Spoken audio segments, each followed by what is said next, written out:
volumes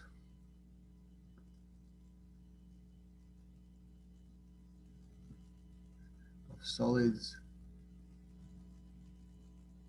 of revolution.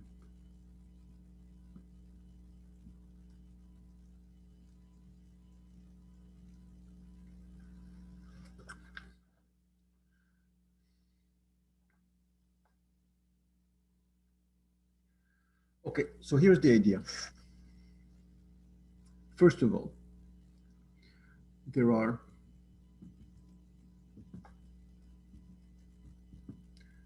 two, well, there's more, but two main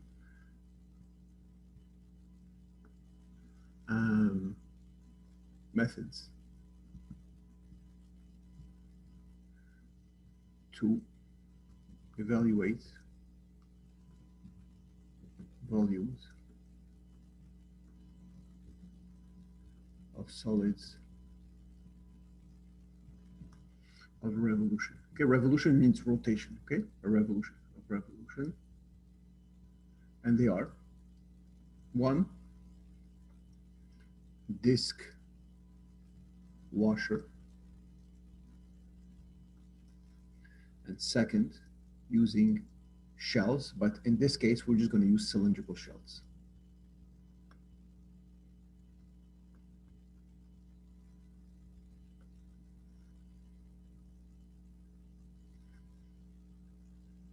Okay, so the disk washer method and the cylindrical shell method. So let me give you an example of what I'm talking about. And hopefully you will understand how this works. So listen to this example. Put an example right here. A very easy one. So consider the region, let's call it R,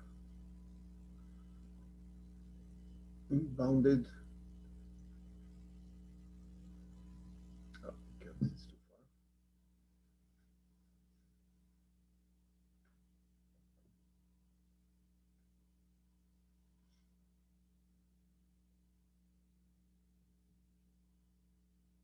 By, so let's say y equals square root of x. And so y equals square root of x, let's say x equals to 1 and y equals to 0. Okay, so this is a region. I'm going to draw it in a second. Okay, one curve and two lines that bound a certain region, which I call R. Question is, find the volume of the solid obtained by rotating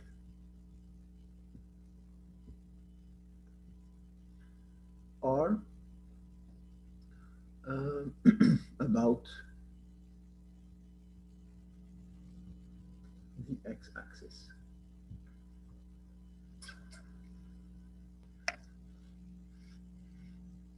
Okay, first question. So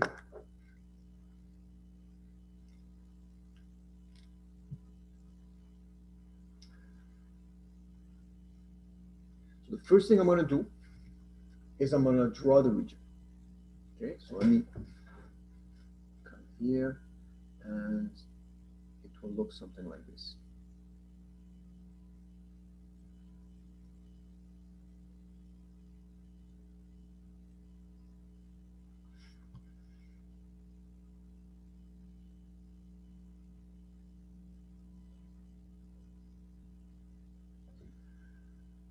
Okay, so I need to first represent my region, and then I'm gonna rotate it. So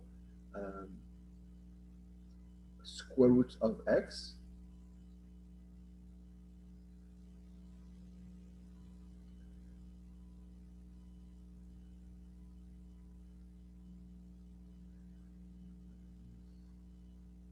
let's say somewhere here. So this is the square root of x function. And x equals 1 is right here. And y equals 0, of course, is the x-axis right here. So this is my region.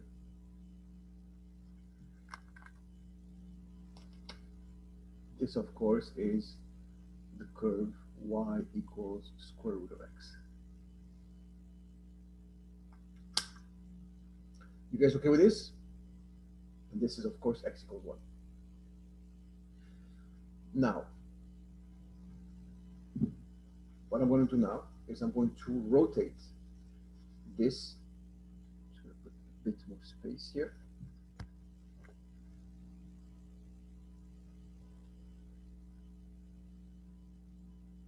X. Okay, I'm going to rotate this region around the x-axis, so there's a sort of a rotation here. Okay, so it rotates around this axis. So what's going to happen, I'm going to try to draw, but I'm not a very good artist, but like this, let's say here. Okay, so it'll appear if it rotates. So this point will rotate, and they reappear here. Okay, so I should have something like this.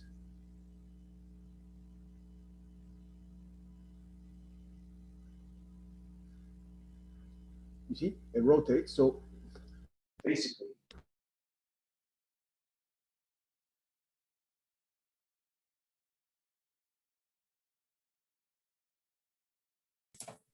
Sir? Sir, we can't hear you. Yeah.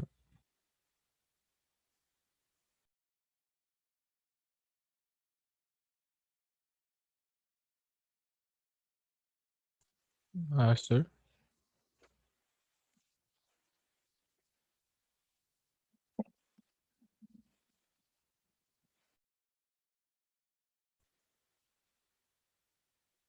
We can't hear.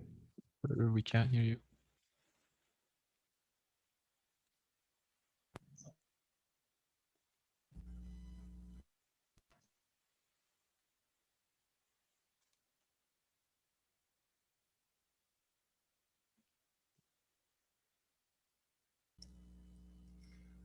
okay, do you understand what this looks like? What happens here? So I took the region R, I rotate it around the x-axis, and this solid got formed. And now I'm interested in the volume of this solid. Okay, so of course this is 1.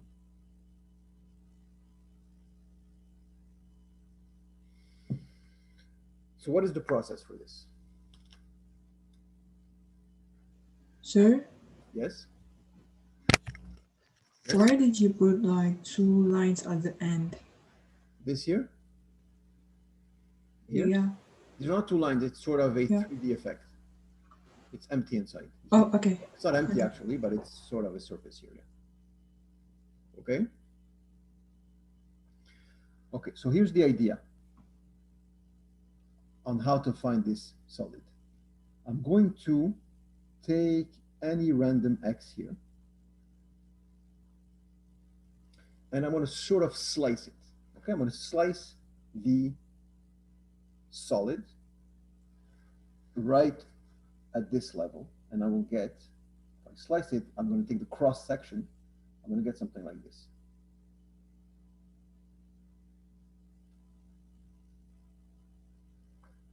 You see it? Okay. It's sort of a region, a disk. It's going to give me a disk. Take a section, you're going to get a disk. Sir? Yes?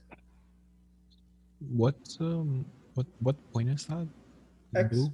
any Okay. x. So of course, if I take the x here, I'm going to have this disk. If I take the x there, I'm going to have a bigger disk. If I take the x here, I'm going to have a smaller disk. Good? And Yep. okay, and then I'm going to sort of take, it's a little, it's not going to be a disk, but it's going to be sort of a little cylinder, full cylinder here. Okay, well, it's a little disk with a thickness if you want. Okay, with a little thickness here.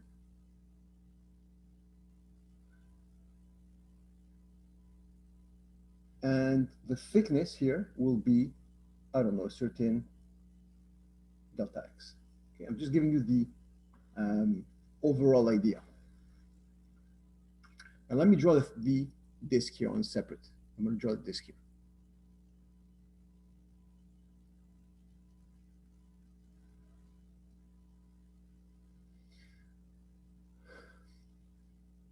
What I'm going to do here is I'm going to find the area of this disk. Okay? And if I multiply the area of the disk by the delta x, that will give me the volume of this little, I don't know, it's like a little coaster, right? The volume of this little thin disk, I don't know, okay? Very, very thin, flat cylinder.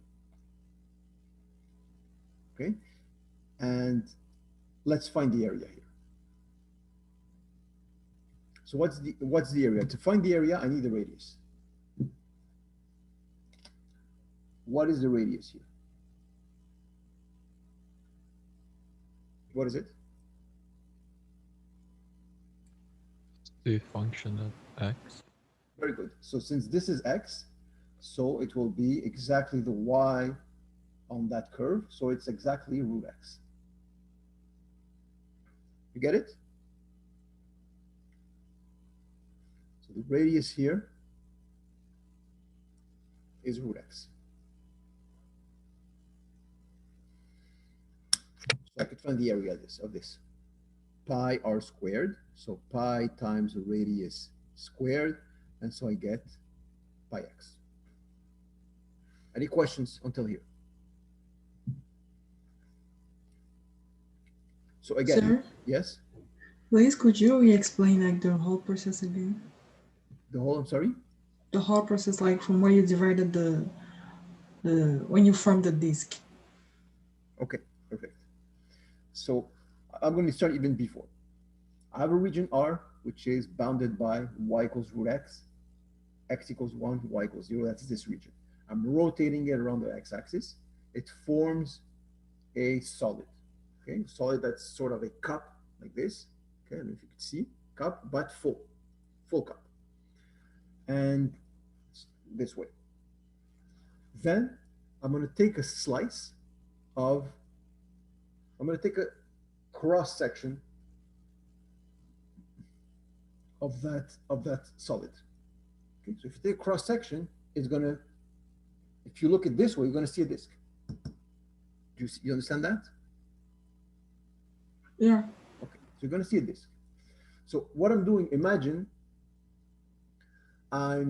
if you take a potato and you slice it, but it's very thin, that's the best way to see it. Take a potato and slice it into very, very thin, like Pringles, okay? Like very little thin discs. And you're finding the area of each of these discs, all the layers that you cut millions of times, okay? And then you take the volume, they're very, very thin. So you take the volume of each of these Pringle chips, right? They're Pringled before being cooked, and you add them all. Well, that's going to end up being the volume of the potato. Can you see that? Yeah. Well, that's what we're doing here. Okay, imagine this is a potato. I'm slicing millions of times. Okay, and if I want to be very formal, I would have to separate interval 0, 1 into n subintervals, do a Riemann sum, and then it's going to end up being an integral. Okay, but we don't have much time, and I think you can understand it this way. Okay, so the main idea is cutting into thin slices, and each slice has an area, okay, which depends on x, right? Depends, of course, like I said, here it's a big slice, here it's a very, very small slice. But the radius is always equal to the square root of x. Is that clear? Yes, thank you. Perfect. That's it. At this point, now if I want to find the volume, well, I just need to find the volume of each of these, which is pi x, which is area, times the height, which is delta x, or if we integrate dx, and we're going to sum. So we're going to integrate. Integrate means sum from the smallest value of x, which is 0, until the biggest value of x. For all values of x, 0 until 1. And that will give me the volume of that object. So I'm sorry. Excuse me? Could you repeat what you just said a few seconds ago? I will. I know I said it fast. So this will be x2 over 2, so it will be pi over 2, okay? Let me re-explain what I just said. So until finding the area of the disk, you're fine, pi x. Any question on this point? Okay, so what's gonna be tricky will be to find the radius. You will see. Okay, so in this case, the radius was very simple. Okay, it's just from the x-axis until the function, rule x. But sometimes you'll see it get tricky. So who has questions on how I found pi x?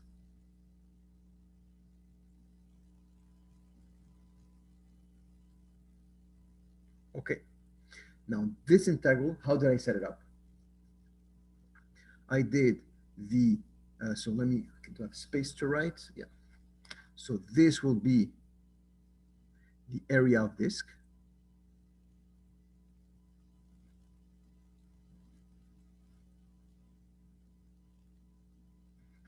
And the dx is the thickness of the disk.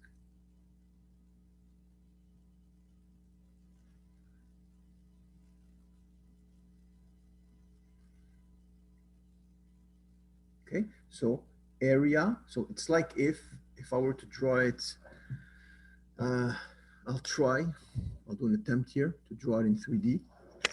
It would be something like this.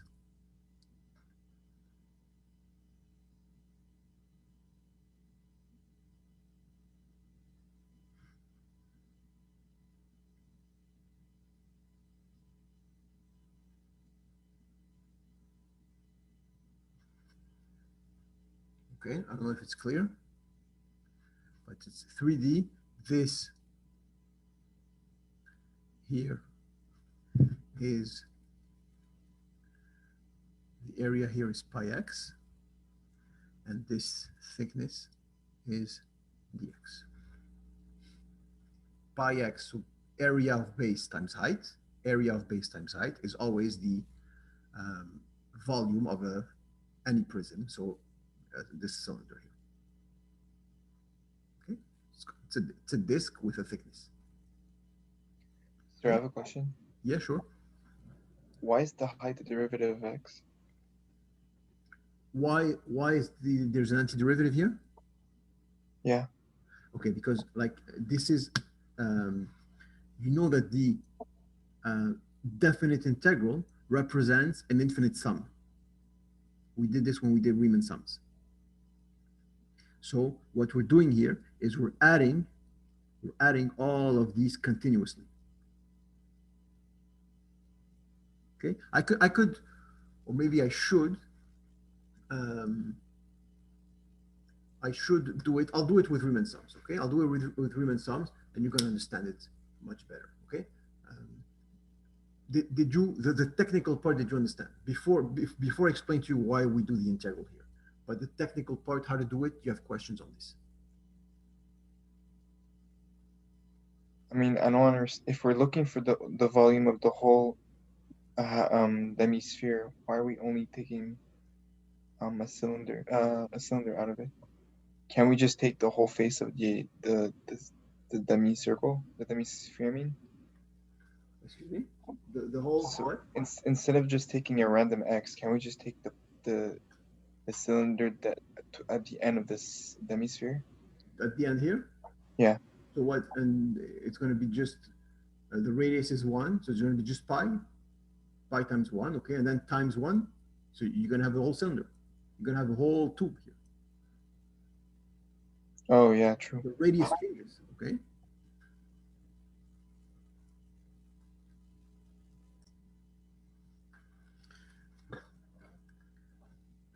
So let's try to understand this using Riemann sums. So what I have here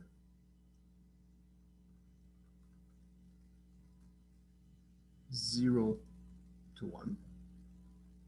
And I'm going to cut this just like we did before into, so this is x1, x2, right, and so on, xi until xn.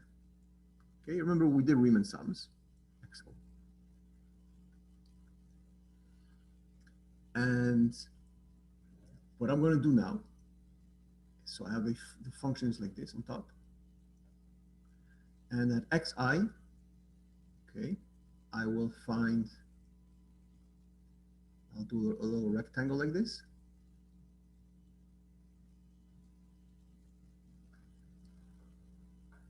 Okay, and so the height of the rectangle here is square root of xi, all right?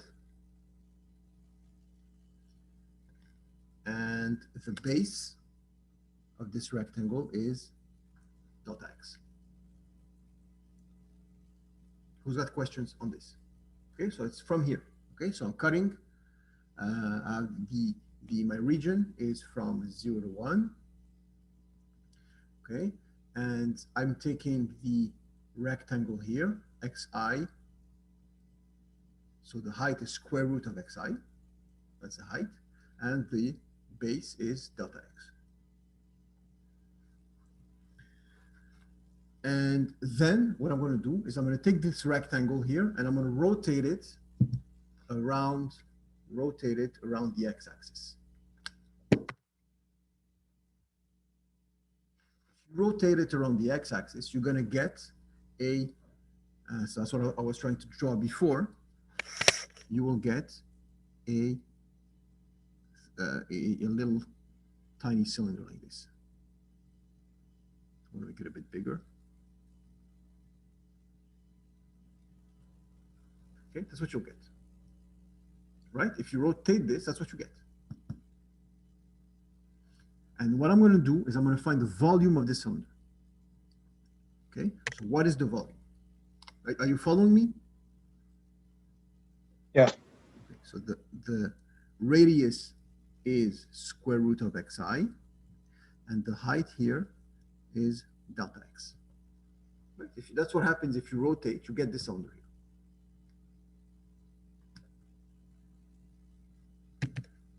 Okay, let's find the volume of this cylinder. I'm going to call this volume VI. Okay, the volume of the ith cylinder. Okay, so V1 will be the volume of this one, V2 this one, VI is this one, this cylinder in the middle somewhere. Okay, so this is the volume of a little cylinder like this is area of base times height, so pi times square root of xi squared, so xi, times delta x. This is the volume of one of these cylinders. Okay, and now the total volume, if you remember, okay, it's going to be the sum I equals 1 until n of all these little volumes, pi xi delta x, and of course you take the limit as n approaches infinity. Okay, that's a Riemann sum. Okay, that's a Riemann sum. You could do it. You could actually do it in this case with the formulas for the Riemann sum. Okay, with delta x equals 1 over n, and xi is I over n. Okay, you could do it, but we know the fundamental theorem of calculus, so we might as well use it. Okay, so this is equal to the integral from 0 to 1 of the function pi x dx. That's what I have there. Okay, and you just do it using antiderivatives, you get pi over 2.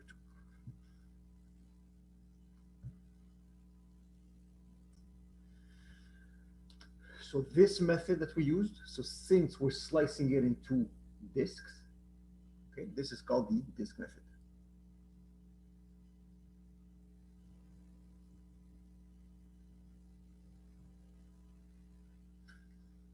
That's the Fisk method. And I'm going to do an example right now, right after this, using the washer method, which is pretty much the same. Example. So let R be the region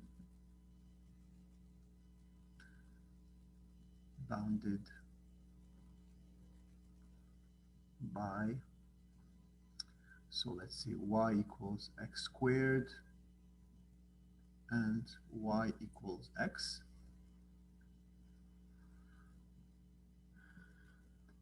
Finds the volume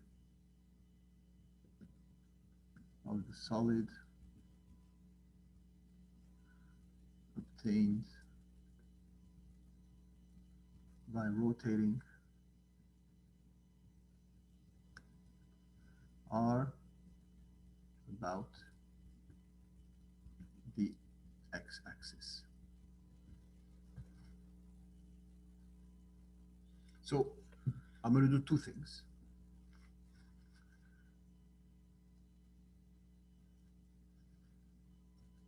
Might as well. About, so let's say 1, the x-axis, and 2, let's say the y-axis. And let's say 3, if we have time, the line y is equal to 1. Okay, so you have 3 questions. So I have a region and a little area, right? A little region that I'm going to rotate about the x-axis, about the y-axis, and then about the y equals 1 axis.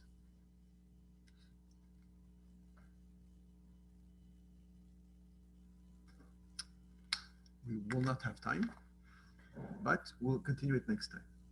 Okay, so let's, you know what, since we don't have time, I'll just do these 2 for now. If we have time, we'll do the last one.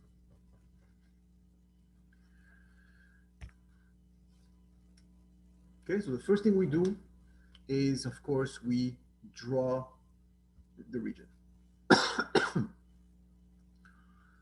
So let's do number 1 where?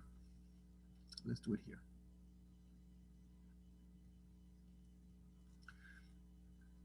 My region is like this.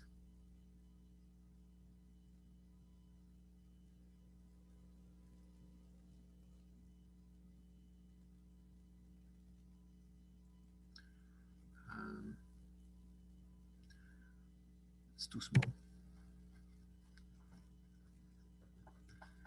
Might as well make it big and erase after. Okay, so number 1.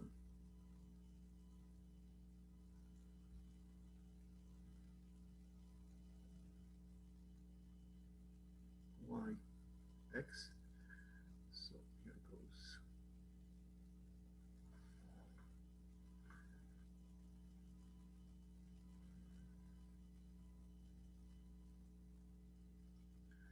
Okay, so y equals x2.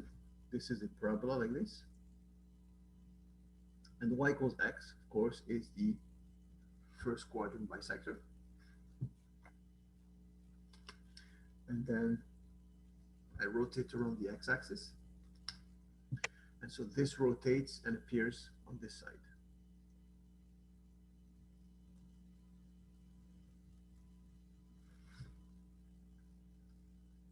You see it?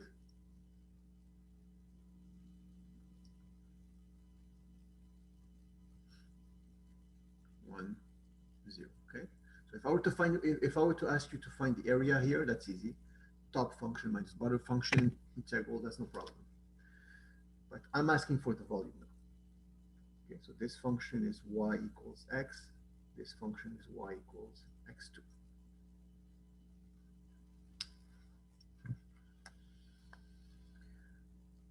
So again, I will take a certain x, take a cross section, okay? And if I take cross section, what's going to happen here? Well, this will be empty in the middle. It's going to be hollow, and this will be this, like this.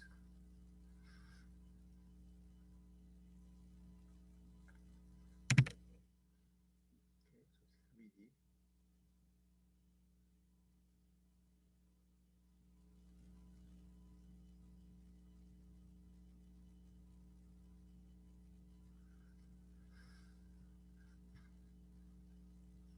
I don't know if it's clear, but okay, it's sort of a rotation, it's sort of a cup, empty in the middle.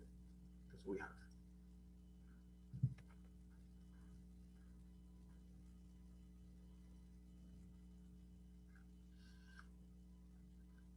And I need to find the area of this sort of ring. Okay, it's actually called the washer. Okay, draw it here.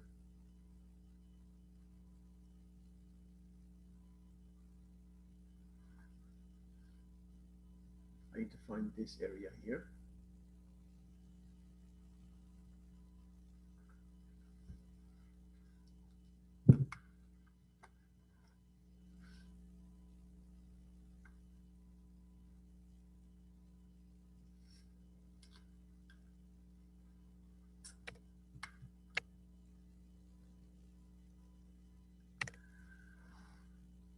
How do I find the area of this?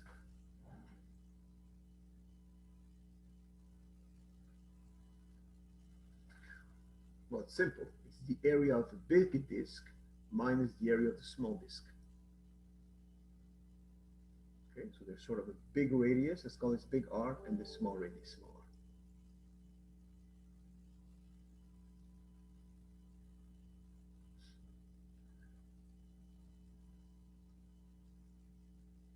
Okay, so what is my big radius here? Can you tell me? And what is my small radius?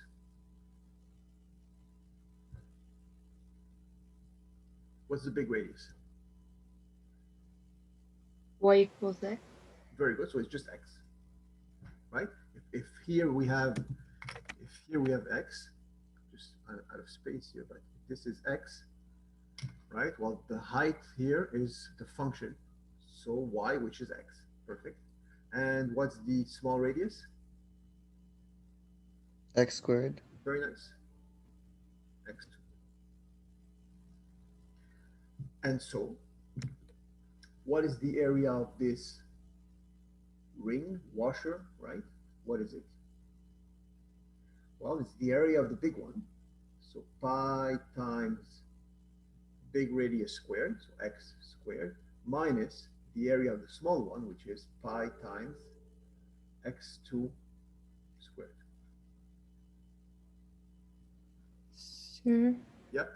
I don't really get how we found like the radius to be X and X for 2. Sorry? I don't like know how to define the radius. I can't see it. Okay, so did you understand that this washer here is exactly what we have here? You recognize that? Yeah? Yeah. Okay, perfect. So the big radius is from the x-axis until here, right? That's the big radius. You understand that? Yeah. Perfect. So from here to here is what? If this is x, well, where am I going to stop? I'm going to stop at the function. So at the y of the function, which is y equals x. Okay, yeah. Mm-hmm. Same thing for the small radius. I'm going to stop at the y of this second function, which is x2. That's why it's x2. Okay, yeah, I get it. Okay, so pi r squared minus pi r squared. Pi big R squared minus pi small r squared.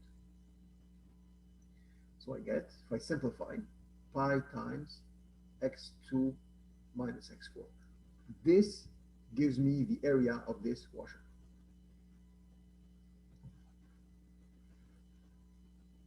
And now I'm going to find the volume. It's so this area.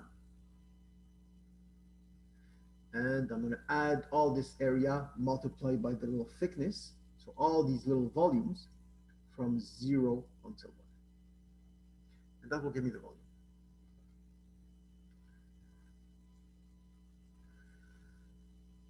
So x3 over 3, x5 over 5, 1/3 minus 1/5 is 2 over 15. So I get 2 pi.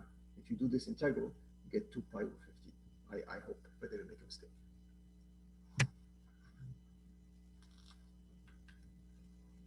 Sir, Yes? should we always do from 0 to 1? The integral from 0 to 1? No, in this case, it is from 0 to 1 because you see that your solid ranges from the values of x, which are from 0 to 1. Sometimes it won't be the case.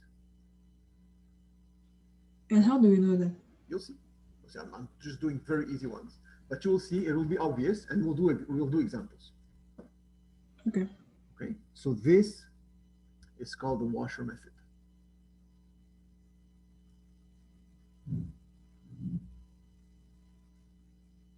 So it's the exact same thing as the disk, except that there's a hole in the middle. So you have to minus another disk inside to make up for the hollow place, right? To make the hollow place in the middle, hollow space.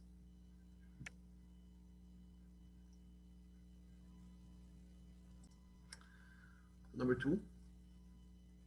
So now we're rotating around. So this is done. So now we're rotating around the y-axis. So let me draw this. And this is going to be a bit more tricky.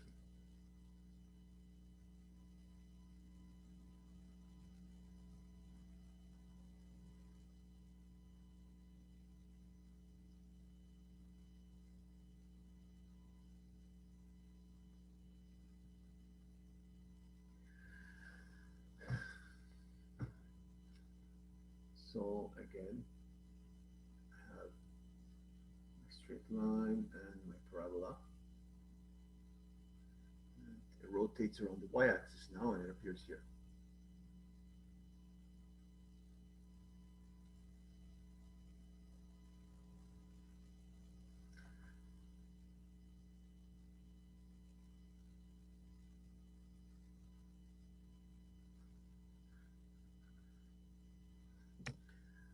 So it rotates around here now.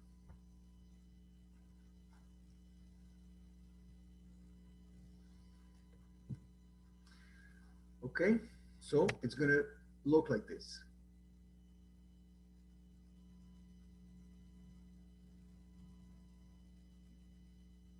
That's what my solid will look like. And now I'm going to take a cross section. It's going to be horizontally, right? You always take a cross section perpendicular to the axis of rotation. So I'm going to slice like this, and my washer will appear. If I take a certain height, any height y now, I'm going to have a sort of a washer like this.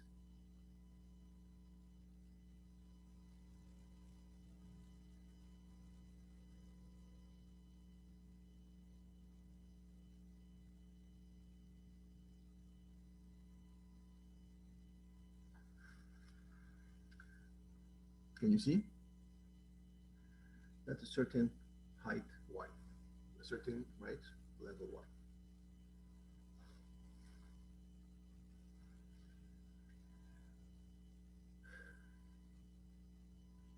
And now it's going to be a little more complicated. Okay, so again, I'm going to draw label my two functions, y equals x and y equals x squared. I'm going to draw my washer on the side.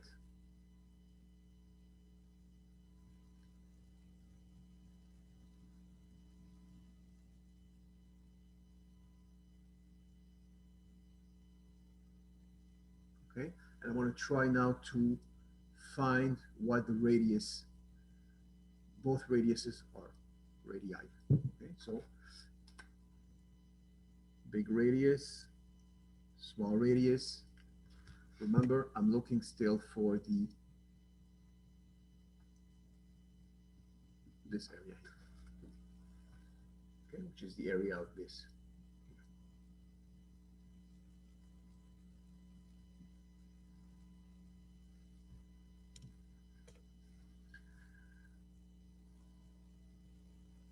So one thing before you continue, the thickness here, the thickness of my washer is now this way. There's a thickness this way. Okay, and so that's not a delta X anymore.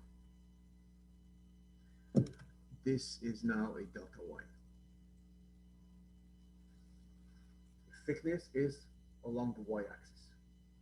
So my integral will be in terms of Y. When I want to do my volume here, I'm going to have something, and I'm going to have here dy. Okay? And y, of course, goes from 0 until 1. This I know already.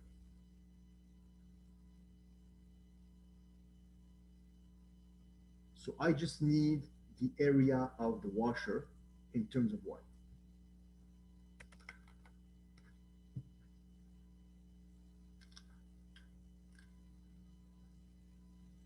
Okay. So big radius is from here until here, until this function here. And small radius is from here until this function here. Oh.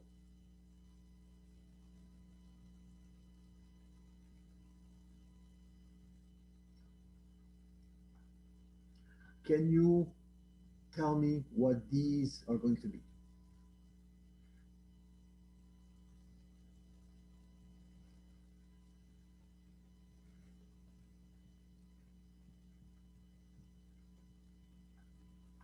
I think the first would be X.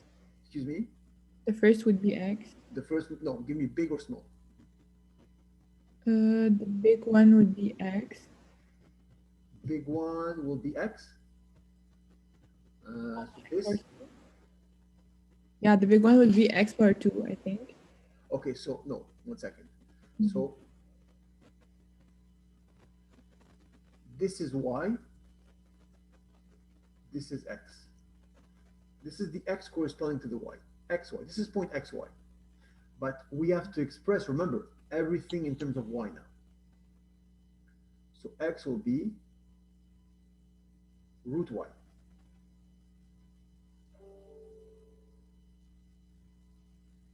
Okay? X, since Y equals X2, well, X is equal to root Y. So the big radius will be root Y.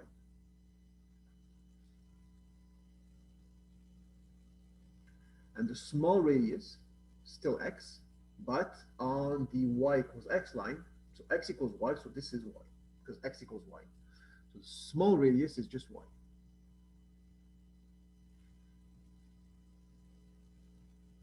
Sir, Yes?